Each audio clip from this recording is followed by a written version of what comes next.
maka dia mengatakan rahasianya. Mau dengar nggak? Kamis depan aja.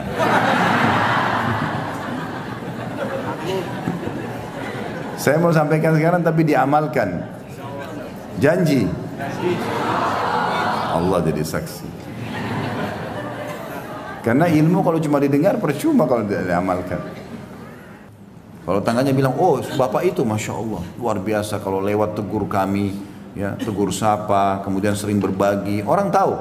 Tapi kalau begitu, bagaimana fulan? Wah parah pokoknya. Lewat aja nggak pernah salam, nggak pernah berbagi. Kalau kita kirimin makanan kembali piring kosong. Kenapa ketawa? Tahu diri. Kalau dikasih sesuatu sama tetangga, balikin piring juga ada isinya.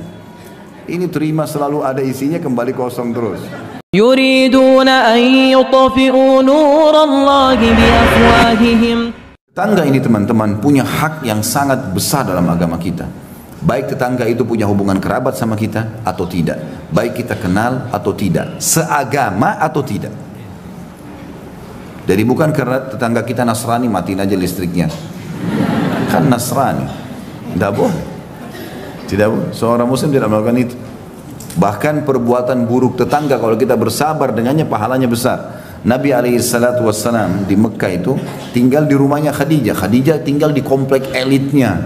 Kayak mungkin kita di Jakarta di Menteng, di Mekah. Sebelahnya itu toko-toko Mekah, Abu Jahal, Abu Lahab, orang-orang kayanya Mekah semua. Nabi SAW kalau mau keluar pagi, itu mereka sepakat semua orang-orang kafir ini sampahnya ditaruh di pintu rumah. Sampah kotoran semua ditaruh di situ banyak, dan tidak ada celah untuk jalan kecuali harus menginjak kotoran itu karena terlalu banyak. Tapi Nabi SAW keluar melihat sambil senyum. Dikumpul oleh Nabi SAW sampah itu, dan mereka lihat ini orang-orang kafir ini lihat dikumpul. Lalu beliau hadap kepada mereka mengatakan, beginikah kalian bermuamalah dengan tetangga? Akhlak yang bagus sekali. Kalau antum gimana?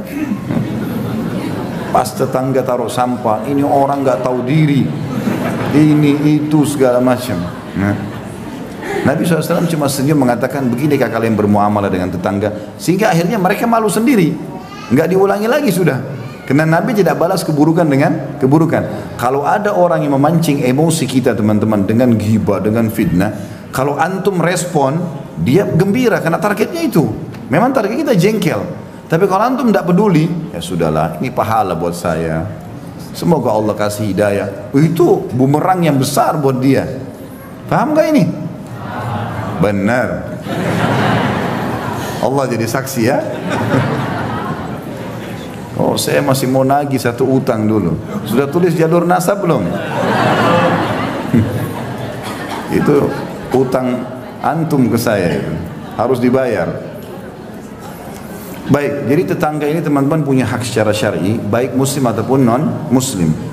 Ya. Muamalah yang baik dengan mereka itu sampai dalam hadits ini kata Nabi SAW, Jibril setiap kali datang ketemu aku, setiap ketemu selalu mewasiatkan, hai Muhammad, sampaikan ke umatmu berbuat baik sama tetangga.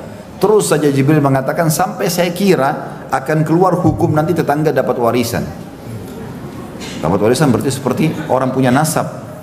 Tapi tentu tetangga tidak dapat warisan ya. Cuman saking seringnya diingatkan oleh Nabi SAW, oleh Jibril AS, maka Nabi SAW mengira akan ada warisan.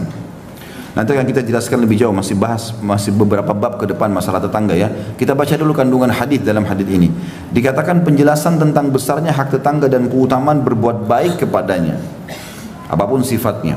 Memberikan makanan, menegur, tegur sapa, ya, membantu kalau dia lagi butuh bantuan, mengantarnya ke rumah sakit misalnya, membawa barangnya, membantu apa sajalah yang berhubungan dengan masalah tetangga. Karena mereka orang yang paling terdekat.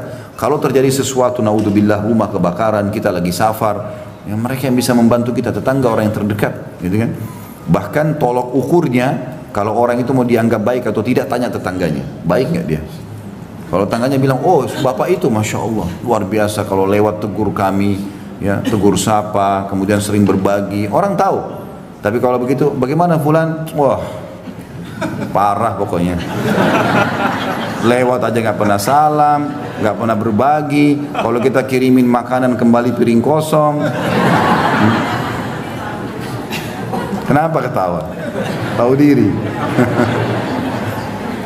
Kalau dikasih sesuatu sama tetangga, balikin piring juga ada isinya. Ini terima selalu ada isinya, kembali kosong terus. Kemudian yang kedua, boleh berharap besar untuk mendapatkan kemurahan hati jika mendapatkan banyak nikmat, ya. Artinya teman-teman, termasuk bentuk syukur kepada Allah SWT kalau kita punya nikmat kita berbagi, dan orang-orang yang terdekat punya hak itu, termasuk tetangga, baik itu makanan, pakaian, apa saja, ya, kita mengirim kepada tetangga. Bahkan ada sebuah kaidah syar'i penting, ya, dalam masalah fikih, al-jaru ahaqqu bisaqabati jari, tetangga lebih berhak terhadap penawaran tetangganya. Jadi kalau dalam hukum agama, kalau bapak ibu mau jual rumah, mau jual mobil, tetangga dulu ditawarin, saking pentingnya hak mereka. Kalau mereka sudah tidak mau, baru antum tawarkan ke orang lain. Tetangga dulu, saya mau jual rumah saya, mau beli nggak? Kiri kanan depan ditanya, saya mau jual mobil, mau jual motor. Kalau mereka sudah tidak mau, baru antum tawarkan ke orang lain dengan niat menerapkan hukum syariat, dapat pahala itu.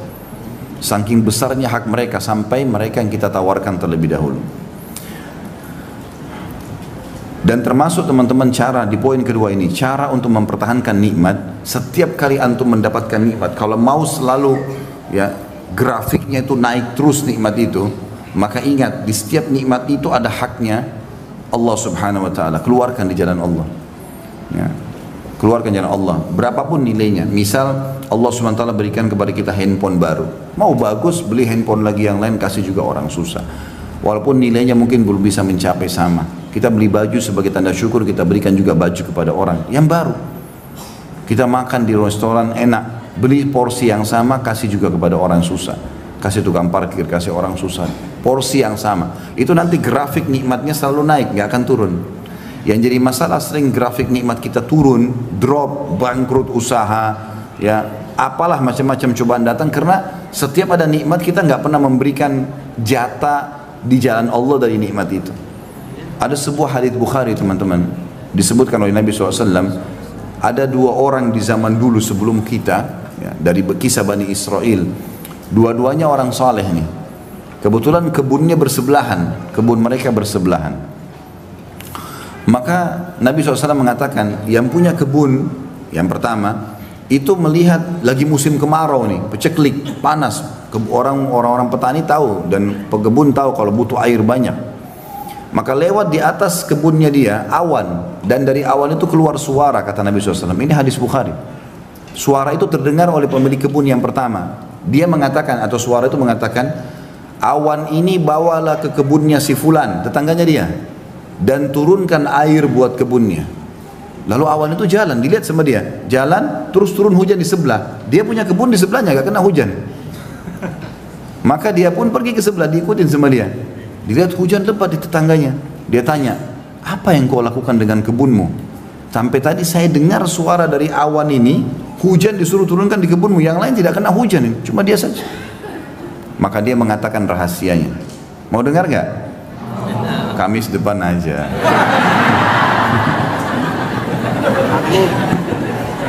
Saya mau sampaikan sekarang tapi diamalkan. Janji. Allah jadi saksi. Karena ilmu kalau cuma didengar percuma kalau tidak diamalkan. Maka dia mengatakan, hasil kebunku aku bagi 3. Bukan modalnya ya, hasilnya saja. Hasil panen kebunku aku bagi 3. Sepertiganya, yang paling pertama disebutkan, aku sedekahkan. Jadi kalau teman-teman terima gaji 2 juta, siap nggak sepertiganya kasih dulu orang miskin? Terlalu besar Ustaz, 10% aja susah. Dipotong saja untuk sedekah 2,5% susah gitu. Apalagi mau sepertiga. Sepertiganya paling pertama saya sedekahkan dulu, langsung di jalan Allah. Sepertiganya saya kembalikan ke modal usaha saya, sepertiganya saya pakai untuk biaya keluarga saya. Karena dia bagi 3 begitu, dia tahu semua nikmat, ada hak Allah situ, berapapun yang dia bisa keluarkan, maka Allah SWT berikan hujan di waktu musim peceklik. Dan ini grafiknya teman-teman, ini rahasianya, grafiknya naik. Yang saya heran ini, kita udah tahu teori syar'i, sedekah itu resep kekayaan, kenapa masih belum diamalkan? Kadang-kadang kita heran dengan orang tidak mau bersedekah dan masih negosiasi sama syaitan nih. Tidak boleh negosiasi sama syaitan. Ada orang miskin minta, kayaknya itu anak pinjaman. Dia masih kuat tuh, ya. Dia masih kuat, pura-pura kali. Ya. Apalah, kira-kira apa lagi bisikannya coba? Yang biasa digoda syaitan mana? Yang lucu kita iyakan, oh iya kayaknya. Padahal syaitan targetnya supaya waktu itu tidak dicatat amal sedekahnya. A'udzubillahi minasyaitonirrajim. Kalau kita sudah buka dompet mau keluarin duit nih, ada 5.000, ada 50.000, ada 100.000. Syaitan bilang 5.000 aja. Jangan, tidak boleh negosiasi. Ambil 100.000 kasih. Mulai sekarang belajar teman-teman. Yang belum pernah sedekah dengan jumlah tertentu yang dia masih mampu, coba sedekah dengan jumlah itu. Misal, antum selama ini 2.000 terus, ya. Ternyata pendapatnya bisa, antum bisa keluarin 20.000, coba sekarang dengan 20.000. Bisa 100.000, belum pernah dicoba, coba 100.000. Belum pernah 1 juta, coba 1 juta. Yang kaya raya 100 juta, coba nilai yang belum pernah. Nanti datang juga yang besar. Makin besar kita berikan, ya. Kalau makin besar keran kita buka di jalan Allah, Allah akan berikan limpahan rahmatnya yang luas. Ini resep sederhana ini.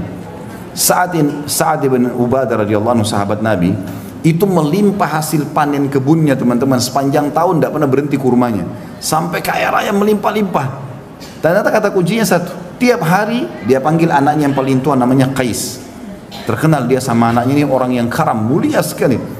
Dia bilang sama anaknya, nak, bantu ayah habisin uang ini sedekah. Bantu ayah habisin uang ini sedekah. Silakan kau kasih siapa saja, yang penting jalan Allah. Tiap hari ayah sama anak ini ambil dari hasil penjualan kurma, bagi-bagi, buka pintunya. Setiap hari ada orang naik di atas rumahnya teriak, wahai penduduk Madinah, siapa yang mau butuh, kalau kita kayak sembako sekarang, siapa yang butuh kebutuhan pokoknya silakan ambil. Minyak saminnya, gandumnya, kurma, ambil silakan, berapa saja, nggak dibatasi. Jadi tiap hari itu rumahnya terbuka, antri orang ambil semua makanan, tiap hari, nggak pernah habis. Bahkan ini mendatangkan berkah ke kebun, dia tidak pernah putus buahnya sepanjang tahun. Pohon-pohon kurma setahun sekali kurma panen, tapi ini subhanallah sepanjang tahun berbuah terus dan melimpah terus. Orang kadang-kadang tidak berpikir efek itunya. Orang berpikir seperti kapitalis, saya ngeluarin kurang 1 juta, saya keluarin 250.000, berarti uang saya sisa 750. Itu hitungan kapitalis itu. Hitungan Islam tidak begitu. Itu kita keluarin 250.000, ya, misalnya dari 1 juta masih ada 750.000. Sebenarnya ini 250.000 ini sudah berlipat ganda, minimal 10 kali lipat. Itu sudah 2,5 juta. Karena Allah janjikan setiap amal saleh dilipat gandakan menjadi 10 kali lipat. Dalam Al-Quran Allah bilang itu. A'udzubillahi minasyaitonir rajim, innal hasanati yudhibna sayyi'at. Sesungguhnya amal baik itu, man ja'a bil hasanati falahu asyru amsalihha. Itu ayatnya. Siapa yang berbuat satu kebaikan, Allah akan balas 10 kali lipat. Sampai pernah satu kali datang keuntungan 80.000 dirham. Mahal, banyak sekali uang ini. Ya, miliaran kalau kita uang Indonesia. Yang sekarang uang kita. Di zaman itu datang, lalu Sa'ad bilang sama anaknya, kita apain duit ini? Apa ini maksudnya kita habisin? Bagaimana caranya ini? Supaya cepat habis, jangan nginep. Hari ini harus habis. Kata anaknya, ayah kita buka aja pintu utang. Baik, teriak di atas rumah. Siapa penduduk Madinah yang butuh utang datang saja. Datanglah orang, ambil 5.000, ambil 3.000 semua. Lalu mereka sepakat. Jatuh tempo kapan? Akhir bulan. Baik, dibiarin dulu dalam akhir bulan dalam bentuk utang. Lalu anak sama ayah sepakat. Begitu mereka datang akhir bulan, katakan sudah tidak ada utang kalian. Jadi begitu datang, kami mau bayar. Sudah lunas, kami tidak terima uang kami lagi. Ada nggak yang begitu? Kok ketawa lagi? Berarti banyak sekali cambuknya hari ini. Ini 10.000 aja ditagih. Kok punya utang? 10.000 sudah matanya belalak marah-marah. Luar biasa. Maka begitu polanya, luar biasa gitu.